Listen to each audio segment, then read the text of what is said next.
I love venous নামে একটি পরিবেশবাদী সংগঠন কিছুদিন আগ থেকেই ওই সিমেন্ট কারখানার সামনে প্রোটেস্ট করছিল। তাদের দাবি কিয়ন নদীর উপরে ব্রিজ তৈরির কাজটি সরকার থেকে ওই সিমেন্ট কোম্পানিকে দেওয়া হয়েছিল, আর সেটা তৈরি হলে ওই নদীর সৌন্দর্য নষ্ট হবে। এই পরিবেশবাদী সংগঠনের নেতৃত্ব দিচ্ছিল লি নামের এক ব্যক্তি।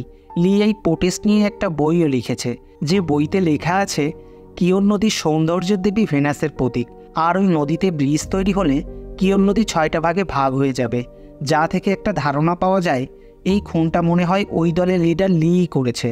আমরা তখন জানতে পারি লি একজন পোলিও রোগী যার একটা পা বাঁকা।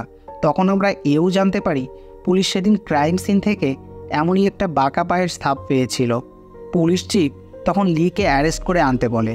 মিন তখন তার ফোর্স নিয়ে লিকে গ্রেপ্তার করে আনে। পরবর্তীতে মিন ইন্টারোগেট রুমে লিকে জিজ্ঞাসাবাদ করতে থাকে। লি তখন বলে, অভিনন্দন, তুমি একটা খুনিকে ধরতে সক্ষম হয়েছ। তারা তখন অবাক হয়ে যায়, লি এত সহজে তার অপরাধটা স্বীকার করে নিল। লি অপরাধ স্বীকার করে নিলেও পুলিশ তাকে কোর্টে আনতে পারবে না, কারণ তারা এখনও মার্ডারের হাতিয়ার বা কোনো স্পেসিফিক প্রমাণ পায়নি। আমি কি তোমাকে কোনোভাবে চিনি বা তোমার কোনো ক্ষতি করেছি? লি বলে, তুমি আমায় না চিনলেও আমি তোমাকে ভালো করেই চিনি। কং তখন সেখান থেকে বাইরে এসে মিনকে আক্স করে তারা কি খুনের কোনো অস্ত্র খুঁজে পেয়েছে। মিন বলে, না, সেটা এখনও পাওয়া যায়নি, কিন্তু একটা ইলেকট্রিক করাত পাওয়া গেছে যেটা দিয়ে লাশটাকে টুকরো টুকরো করা হয়েছিল। কং তখন বলে, সেটা কোথায়? মিন বলে, ল্যাবে রাখা আছে। তখন বলে, না, আরও 1 সপ্তাহ পরে ফিরবে। এখানে মিন চলে আসে।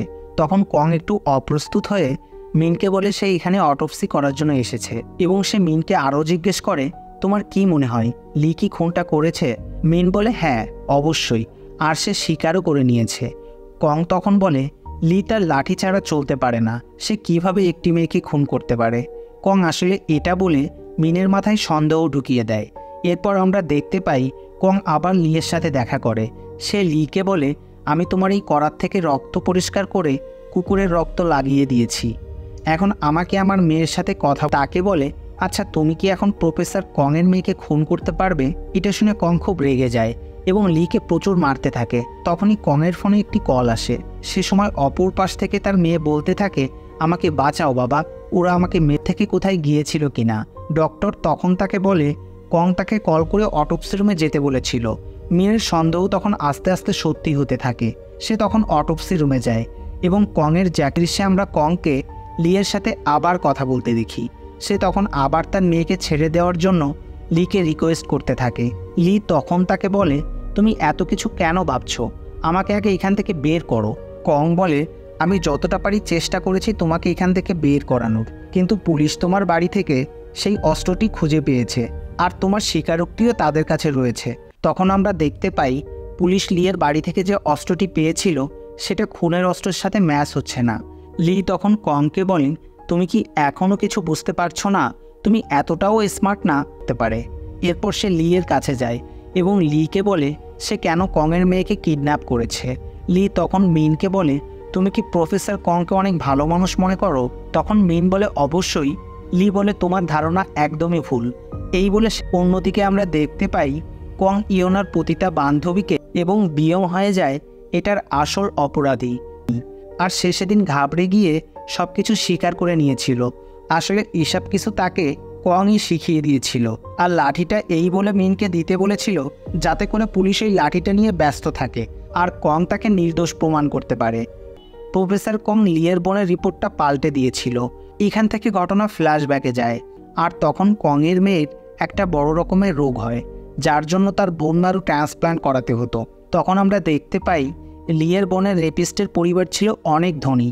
তারা তখন কংয়ের মেয়ের ট্রিটমেন্টের সব খরচ দেয়, আর কং তার বদলে ছিল আর বলেছিল আমার মেয়ে চরিত্রহীন না, সে একটা ভালো মেয়ে। কিন্তু কং তখন লিয়ের বাবাকে আসল সত্যিটা বলেনি। সে বলেছিল রিপোর্ট অনুযায়ী আপনার মেয়ে ইচ্ছাকৃতভাবেই শারীরিক সম্পর্ক করেছে। আর তখন থেকেই লিয়ের মনে কংয়ের প্রতি ঘৃণার জন্ম হয়েছিল, যেটা আস্তে আস্তে লিকে অমানুষে পরিণত করে। আমাকে মেরে ফেলো, কিন্তু প্লিজ আমার মেয়েকে ছেড়ে দাও, প্লিজ তাকে আর কষ্ট দিও না। লি বলে, তুমি তখন সত্যি বলতে পারতে। তোমার একটা কথায় আমার বোন সবার কাছে চরিত্রহীন প্রমাণিত হয়েছিল, আর এই কষ্টে আমার বাবারও মৃত্যু হয়েছিল। কং তখন তার পা ধরে কান্না করতে থাকে। লি তখন বলে এখন অনেক দেরি হয়ে গেছে। কং তখন এটা শুনে লিকে অনেক মারতে থাকে আর বলতে থাকে আমার মেয়ে কোথায়। সে পাগলের মতো হয়ে যায়। সে বারবার করে অনুরোধ করে বলতে থাকে বলো আমার মেয়ে কোথায়। কং একদম দিশেহারা হয়ে পড়ে, ভিতর থেকে একদমই মরে যায়। সে তখন বাইরে আসে এবং দেখতে পারে লিও সেখানে দাঁড়িয়ে আছে। লি তখন তাকে বলে এটা খুব কষ্টকর তাই না? দেখলে তুমি তোমার মেয়েকে কিভাবে মেরে ফেললে। তুমি তোমার বাকি জীবনটাও এই দুঃখ নিয়েই বেঁচে থাকবে, যেভাবে আমি আমার বোনের দুঃখ নিয়ে বেঁচে আছি। কং তখন কিছুই বলতে পারে না, সে একদমই চুপচাপ হয়ে যায়। লাইক করুন ও চ্যানেলটি সাবস্ক্রাইব করে রাখুন। ধন্যবাদ।